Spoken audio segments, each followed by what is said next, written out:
मेढक और बैल की कहानी। बहुत पुरानी बात है। किसी घने जंगल में एक तालाब था जिसमें ढेर सारे मेढक रहते थे। उन्हीं में एक मेढक अपने 3 बच्चों के साथ रहता था। वो सभी तालाब में ही रहते और खाते पीते थे। उस मेढक की सेहत अच्छी खासी हो चुकी थी और वो उस तालाब में सबसे बड़ा मेढक बन चुका था। उसके बच्चे उसे देखकर काफी खुश होते थे।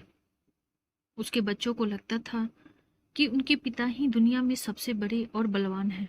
मेढक भी अपने बच्चों को अपने बारे में झूठी कहानियां सुनाता और उनके सामने शक्तिशाली होने का दिखावा करता था। उस मेढक को अपने शारीरिक कद काठी पर बहुत घमंड था। ऐसे ही दिन बीतते गए। एक दिन मेढक के बच्चे खेलते खेलते तालाब से बाहर चले गए। वो पास के एक गांव पहुंचे। वहां उन्होंने एक बैल को देखा और उसे देखते ही उनकी आंखें खुली की खुली रह गई। उन्होंने कभी इतना बड़ा जानवर नहीं देखा था। वो बैल को देखकर डर गए और बहुत ज्यादा हैरान हो गए।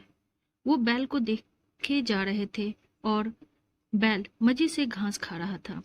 घास खाते खाते बैल ने जोर से हुंकार लगाई। बस फिर क्या था, मेढक के तीनों बच्चे डर के मारे भागकर तालाब में अपने पिता के पास आ गए। पिता ने उनके डर का कारण पूछा। उन तीनों ने पिता को बताया कि उन्होंने उनसे भी विशाल और ताकतवर जीव को देखा है।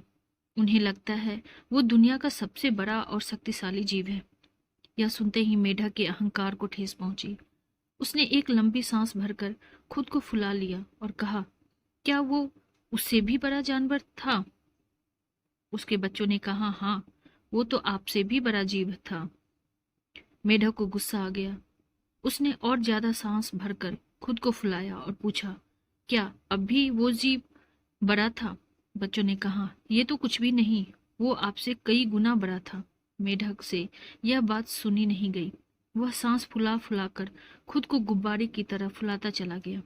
फिर एक वक्त आया जब उसका शरीर पूरी तरह फूल गया और वो फट गया और अहंकार के चक्कर में अपनी जान से हाथ धो बैठा। इसीलिए कहा गया है कि कभी भी किसी बात का घमंड नहीं करना चाहिए। घमंड करने से खुद का ही नुकसान होता है। Thank you.